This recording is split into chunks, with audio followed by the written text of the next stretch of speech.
संदर्भ में मुझे आने का यहाँ ये अवसर प्राप्त हुआ है। सौभाग्य मेरा ये है कि बहुत दिन बाद मुजफ्फरनगर आने आने को मिला है और बहुत सारे पुराने लोग, पुराने साथी एक बार फिर हमसे मिल पा रहे हैं। उससे उत्साहवर्धन होता है, उनका भी होता है और मेरा भी होता है।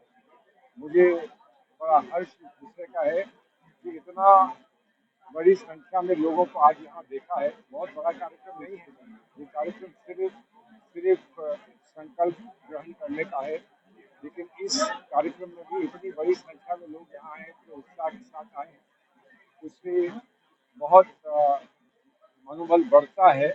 और अवश्य ऐसा ऐसा हमको लगता है, ऐसा सोचने को मिलता है कि कांग्रेस की जड़ें मजबूत हैं, लेकिन जहाँ जड़ें मजबूत हैं वहाँ उन पेड़ों को हमें आगे बढ़ाने के लिए क्या करना है, इस पर आज हम लोग कुछ विचार करेंगे और इस पर विचार करने के बाद संकल्प लेकर आगे बढ़ेंगे। मंत्री जी, जड़ें मजबूत है लेकिन सफलता क्यों नहीं मिल पा रही है?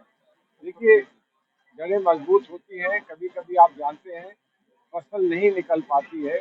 फसल के लिए मौसम भी ठीक हो, फसल के लिए पानी भी हो, पानी सींचने के लिए हो, और आप वहाँ पर खाद उसको पहुँचा सकें, समय से पहुँचा सकें।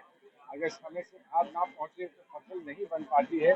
इन सब चीज़ों पर विचार करना है। सामाजिक जो व्यवस्थाएं हैं और जो उनमें परिवर्तन आए हैं, उनको समझते हुए उनको सामने रखकर हम सही कदम उठाएंगे। जिसको राहुल जी ने आज जिस बात को छेड़ा है, जिस बात को कहा है और जिस पर आज सरकार मजबूर हो गई जिसे मानने के लिए, वो सामाजिक न्याय दिलवाने के लिए हमको कहाँ से शुभारंभ करना है, कहाँ से पहला कदम लेना है, हम किस तरह से इस व्यवस्था को बना सकते हैं, कास्ट सेंसस करके हम किस तरह से उसको आगे बढ़ा सकते हैं।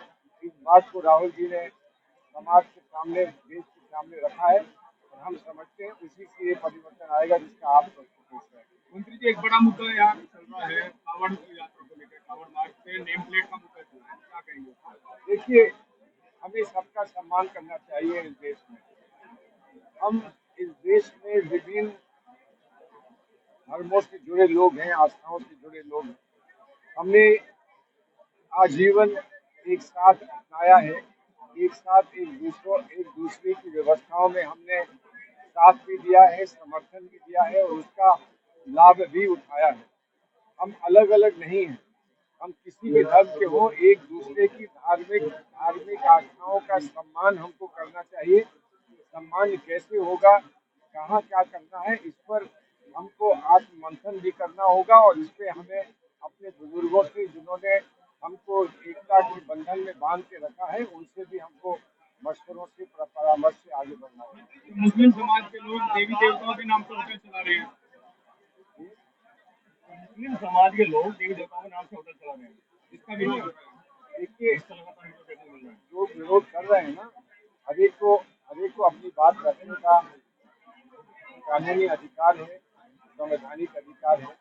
लेकिन मैं तो ये समझता हूँ कि कोई देव किसी की भी देव देवताओं को सम्मान देने के लिए अपने जीवन में कहीं उसको, अपने जीवन के संघर्ष में कहीं उसको सम्मिलित करता है, उसको तो अच्छा समझना चाहिए। लेकिन ये आपस की बात है, आपस की बात हम कैसे सबका सम्मान कर सकते हैं, इस पर एक दूसरे की भावनाओं को समझकर हमको निर्णय लेने चाहिए और जहाँ हो सके हमें अकोमोडेशन करना चाहिए। हमें आपस में कुछ ना कुछ इतना अकोमोडेशन कर लें, एक दूसरे को कहीं ठेस ना लगे, एक दूसरे को कहीं बुरा ना लगे। ढाबे पे एक कर्मचारी था, उसने आरोप लगाए हैं कि उसकी पैंट उतारी गई है। एक ढाबे पे एक कर्मचारी था, उसने आरोप लगाया उसकी पैंट उतारी गई है हिंदू संगठन के लोगों द्वारा। जो भी ऐसा किया है, जिसने भी किया है, वो अच्छा नहीं किया है ना। मैं अब कह रहा हूँ, हम आपस में एक साथ रहे हैं, गंगा जमनी तहजीब को हम मानते हैं इस देश में। इस देश में हमारा एक पहचान हमारी देशवासी की है, एक पहचान हमारी हमारी आस्थाओं से और हमारे धर्म से जुड़ी है। लेकिन हमारे संविधान में सभी धर्मों को एक ही स्थान दिया गया है, बराबर का स्थान दिया गया है। इसका हम सभी को सम्मान करना चाहिए, देश के हर नागरिक को सम्मान करना चाहिए। पहचान सबसे हाई